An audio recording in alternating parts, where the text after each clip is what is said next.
ഈശ്വംസിഹായിക്ക് സ്തുതിയായിരിക്കട്ടെ. വിശുദ്ധ മത്തായിയുടെ സുവിശേഷം 1-ാം അധ്യായം 18 മുതൽ 25 വരെയുള്ള തിരുവചന ഭാഗം.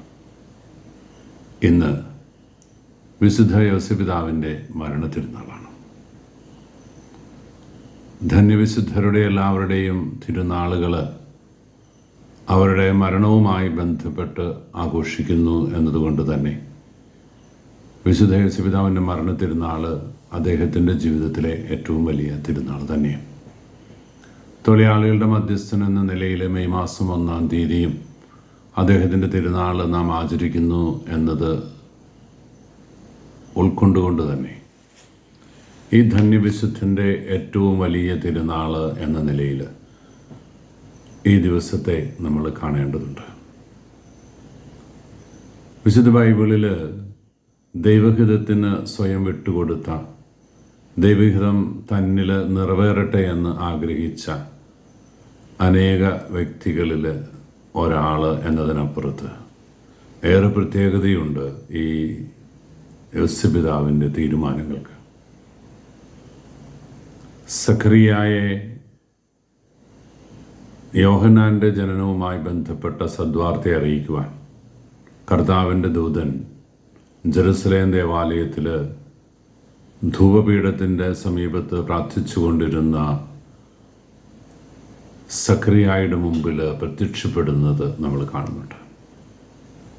ഈ പ്രത്യക്ഷപ്പെട്ട ദൂതനാണ് എലിസബത്തിൽ സഖറിയായ്ക്കൊരു മകൻ ജനിക്കാൻ പോകുന്നുവെന്നും ആ മകൻ ക്രിസ്തുവിൻ്റെ മുന്നോടിയായി പോകേണ്ടവനാണ്, മരുഭൂമിയിൽ വിളിച്ചു പറയുന്നതിൻ്റെ ശബ്ദമാണ് എന്നൊക്കെ കൃത്യതയോടെ ഗബ്രിയേൽ ദേവദൂതൻ വെളിപ്പെടുത്തി കൊടുക്കുക. 6 മാസങ്ങൾക്ക് ശേഷം ഇതേ ദൈവദൂതൻ കനായിലെ പരിശുദ്ധ അമ്മയുടെ സമീപത്ത് എത്തി നസ്രത്തിലെ കൊച്ചു ഗ്രാമത്തിൽ വെച്ച് അമ്മയോട് പറയുകയാണ്, നീ ഗർഭം ധരിച്ച് ഒരു പുത്രനെ പ്രസവിക്കും. സഖറിയായ യോഹന്നാൻ്റെ അപ്പൻ എന്ന നിലയിലാണ്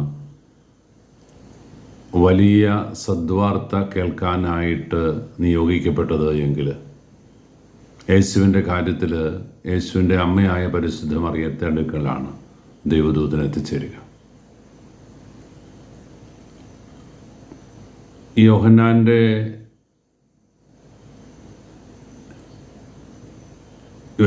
യോസേപ്പിതാവിൻ്റെ ജീവിതത്തിൽ നമ്മൾ കാണുന്ന ഏറ്റവും സുന്ദരമായ ഒരു ദൃശ്യം മത്തായി സുവിശേഷം നമ്മുടെ മുമ്പിൽ അവതരിപ്പിക്കുന്നത്, യോസേപ്പ് നീതിമാനാകയാലും മറിയത്തെ വേദനിപ്പിക്കാൻ ആഗ്രഹിക്കായാലും അവളെ രഹസ്യമായി ഉപേക്ഷിക്കാൻ തീരുമാനിക്കുന്നു.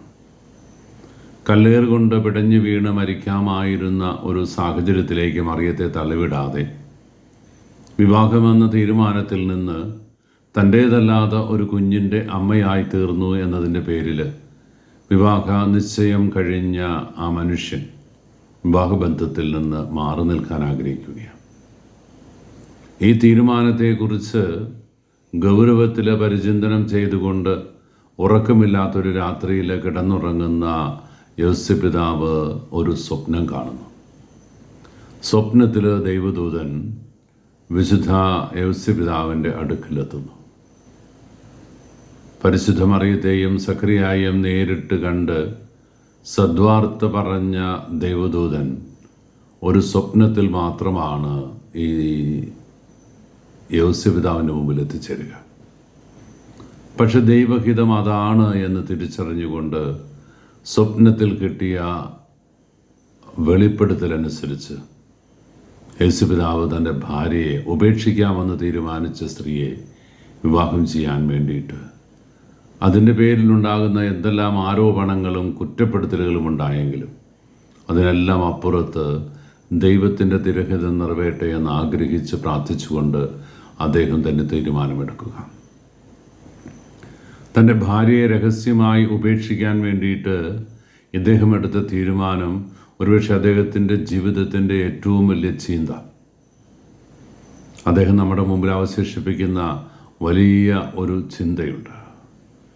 ഞാൻ മൂലം ആരും കരയരുത്, ഞാൻ മൂലം ആരും കണ്ണീര് കുടിക്കാനിടയാകരുത്.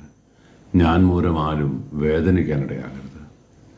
മറ്റുള്ളവരെ ചിരിപ്പിച്ചും സന്തോഷിപ്പിച്ചും ഗൗരവമായ ചർച്ചകളിലൂടെ നയിച്ചുമൊക്കെ ഈ മനുഷ്യൻ പിന്നീട് യേശുപിതാവ് എന്ന വ്യക്തി പരിശുദ്ധ അമ്മയുടെയും ഉണ്ണീശോയുടെയും ജീവിതത്തിൽ നിർണായക സ്വാധീനമുള്ള വ്യക്തിയായിട്ട് മാറുക.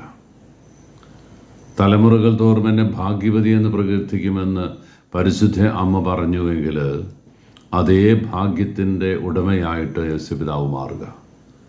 കാലമുള്ള കാലത്തോളം, ലോകമുള്ള കാലത്തോളം ക്രിസ്തുവിൻ്റെ വളർത്തുപിതാവ് എന്ന നിലയിൽ യേശുപിതാവ് വിഖ്യാതനാവുക. തൻ്റെ കുഞ്ഞിന് വേണ്ടിയിട്ട്, ഭാര്യയ്ക്ക് വേണ്ടിയിട്ട് ജീവിതം ഒഴിഞ്ഞു വെച്ച ഒരു വ്യക്തി. ബത്ലഹേമിലേക്കുള്ള ധനുമാസ രാവിലെ മരം കൊച്ചുന്ന തണുപ്പത്തുള്ള യാത്ര അത്ര സുഖകരമൊന്നുമായിരുന്നില്ല. കൊടും തണുപ്പിൽ വിറച്ച് ആ മനുഷ്യൻ നീങ്ങുമ്പോൾ തനിക്ക് ആകെപ്പാടെ പുതയ്ക്കാനുണ്ടായിരുന്നൊരു ഷോള് പോലും അമ്മയെ പുതപ്പിച്ച് കഴുതപ്പുറത്ത് കയറ്റിയിരുത്തിയിട്ട് ഈ മനുഷ്യൻ കഴുതയുടെ ജീനി പിടിച്ച് മുന്നോട്ട് പോകുന്ന ദൃശ്യം ഏറെ ചേതോകരമാണ്. ബത്ലഹേമിലെത്തിയ മറിയത്തിന് പ്രസവ സമയമായെന്നറിഞ്ഞ് അവൾക്ക് വേണ്ടിയിട്ട് പുൽക്കൂടൊരുക്കാൻ ഓടി നടക്കുന്നൊരു മനുഷ്യൻ. ഒരു ആൾമറയെങ്കിലും കിട്ടിയിരുന്നെങ്കിൽ തൻ്റെ ഭാര്യയ്ക്ക് അവിടെ കിടന്ന് പ്രസവിക്കാമായിരുന്നുവെന്ന് തുറന്നിരുന്നതും അടഞ്ഞു കിടക്കുന്നതുമായ ഒരുപാട് വാതിലുകളിൽ തട്ടി ആ മനുഷ്യൻ പറഞ്ഞു. രാത്രിയിൽ ആരും പ്രതികരിക്കാതിരുന്നപ്പോൾ മലഞ്ചെരുവിൽ കിനിഞ്ഞു കത്തുന്ന മെഴുകുതിരി വെട്ടത്തിൻ്റെ അടുക്കിലേക്ക് ഈ മനുഷ്യൻ ഓടുക. അവിടെ കണ്ട കന്നുകാലിക്കൂട്ടിലെ ആടുമാടുകളെയൊക്കെ തൊഴുത്തിൽ നിന്ന് അഴിച്ച് പുറത്തു മാറ്റി കെട്ടിയിട്ട് കൈകൊണ്ട് ചാണകമൊക്കെ വാരിയെറിഞ്ഞ് ഉള്ള പുൽക്കൂട്ടിൽ പുല്ലെല്ലാം നിരത്തിയിട്ടിട്ട് തൻ്റെ ഷോൾ ഒരിക്കൽ കൂടെ ആ പുല്ലുമെത്തയുടെ മുകളിൽ വിരിച്ചിട്ടിട്ട് ഭാര്യയുടെ പ്രസവമെടുക്കുന്ന ആദ്യത്തെ ഹോം നേഴ്സായിട്ട്, അല്ലെങ്കിൽ ആദ്യത്തെ നേഴ്സായിട്ട്, മെയിൽ നേഴ്സായിട്ട് അദ്ദേഹം മാറുക. മിഡ്വൈഫറി പഠിക്കാത്തവൻ മിഡ്വൈഫായിട്ട് ജോലിയെടുക്കുന്ന അസുലഭമായ നിമിഷം. പ്രിയപ്പെട്ടവരെ, ഈ പുണ്യാളച്ചൻ നമ്മുടെ മുമ്പിൽ ഉയർത്തുന്ന വെല്ലുവിളി, താൻ ഏത് നിയോഗത്തിന് വേണ്ടിയിട്ട് അയക്കപ്പെട്ടു, ഏത് കുടുംബത്തിൻ്റെ രക്ഷയ്ക്ക് വേണ്ടിയിട്ട് നിയോഗിക്കപ്പെട്ടു, ആ കുടുംബത്തിന് വേണ്ടി അവസാന നിമിഷം വരെ കഷ്ടപ്പെട്ട് ബുദ്ധിമുട്ടി ജീവിച്ച് ക്ഷയരോഗബാധിതനായിട്ട് ഈ ലോകം വിട്ട് കടന്നു പോകുമ്പോൾ നിർവൃതിയോടെ അദ്ദേഹം കടന്നു പോയിട്ടുണ്ടാകുമെന്ന് നാം വിശ്വസിക്കുകയാണ്. ഈ ധന്യവിശുദ്ധൻ എൻ്റെയും നിങ്ങളുടെയും ജീവിതത്തിൻ്റെ ഭാഗമാകണം. എൻ്റെയും നിങ്ങളുടെയും ഓർമ്മയാകണം. എൻ്റെയും നിങ്ങളുടെയും മാതൃകയാകണം. കുടുംബജീവിതത്തിലായിരിക്കുന്ന ഓരോ സഹോദരനും സഹോദരിയും ഇത് ഗൗരവത്തോടെ തിരിച്ചറിയണം. നിങ്ങളുടെ റോള് എന്ന് പറയുന്നത് ഗൗരവമുള്ളതാണ്. ഞാൻ മൂലം ആരും കരയരുത് എന്ന് പറഞ്ഞ ആ മനുഷ്യൻ കാണിച്ചു തന്ന മാതൃക നമുക്ക് ശ്ലാഘനീയമായ, ധന്യമായ ഉദാഹരണമാണ്. ജീവിതത്തിൻ്റെ കടന്നു പോകുന്ന വഴികളിൽ ദൈവത്തോട് ചേർന്നിരിക്കുവാനും ദൈവസന്നിധിയിൽ അഭയം ഗമിക്കുവാനും എൻ്റെ തമ്പുരാൻ എൻ്റെ കൂടെയുണ്ടെങ്കിൽ എനിക്കെല്ലാം സാധ്യമാണ് എന്ന് ഉറക്കെ പറയാനുമൊക്കെ ഈ മനുഷ്യൻ നമ്മളെ സഹായിക്കുന്നുണ്ട്. ഈജിപ്തിലേക്കുള്ള പലായനവും അവിടെ നിന്നുള്ള മടക്കയാത്രയും വീണ്ടും ബത്ലഹേമിൻ്റെ തീരത്തോളം ചാരത്തോളം എത്തിയിട്ട് നസ്രത്തിലേക്കുള്ള മാറി താമസവും ആ കുടുംബത്തിന് വേണ്ടിയിട്ട് കഷ്ടപ്പാടുകൾ കഴിച്ച് ജീവിക്കുന്നതുമൊക്കെ ഏറെ സന്തോഷത്തോടെ നമ്മൾ ഉൾക്കൊള്ളണം. 12-ാം വയസ്സിൽ ഉണ്ണിയെ ദേവാലയത്തിൽ വേദശാസ്ത്രികളോട് തർക്കിക്കുന്ന നിലയിൽ കണ്ടപ്പോൾ അമ്മയാണ് ആ പ്രശ്നത്തിലൊക്കെ ഇടപെട്ടത്.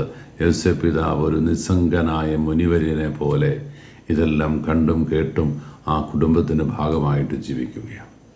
പ്രിയപ്പെട്ടവരെ, ഈ ധന്യവിശുദ്ധൻ വിശുദ്ധ യോസേപ്പ് പിതാവിൻ്റെ മരണത്തിരുന്നാൾ നമുക്ക് അനുഗ്രഹദായകമാകട്ടെ എന്ന് പ്രാർത്ഥിക്കുന്നു. ജീവിതത്തിലെ എല്ലാ നിമിഷവും ദൈവേഷ്ടമനുസരിച്ച് ജീവിക്കാനുള്ള ആഗ്രഹം ഈശോയുടെ സന്നിധിയിൽ സമർപ്പിക്കാം. എൻ്റെ ഇഷ്ടമല്ല പിതാവേ, നിൻ്റെ ഇഷ്ടമെന്ന് പറഞ്ഞ ഗസ്തമൻ തോട്ടത്തിലെ നാഥൻ നമുക്ക് ബലമാകണം. വിശുദ്ധ പിതാവിൻ്റെ നാമധാരികളായ, ജോസഫ് നാമധാരികളായ എൻ്റെ എല്ലാ പ്രേക്ഷകർക്കും അനുവാചകർക്കും ഈ പുണ്യദിനത്തിൻ്റെ പ്രാർത്ഥനാശംസകൾ നേരുന്നു.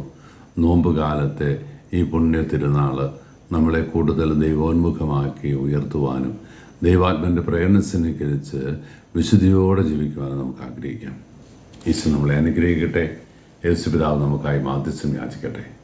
കർത്താവ് മിശിഹായുടെ കൃപയും പിതാവായ ദൈവത്തിൻ്റെ സ്നേഹവും പരിശുദ്ധാരൂപിയുടെ സഹവാസവും നാം എല്ലാവരും കൂടി ഉണ്ടായിരിക്കട്ടെ, ഇപ്പോഴും എപ്പോഴും എന്നേക്കും.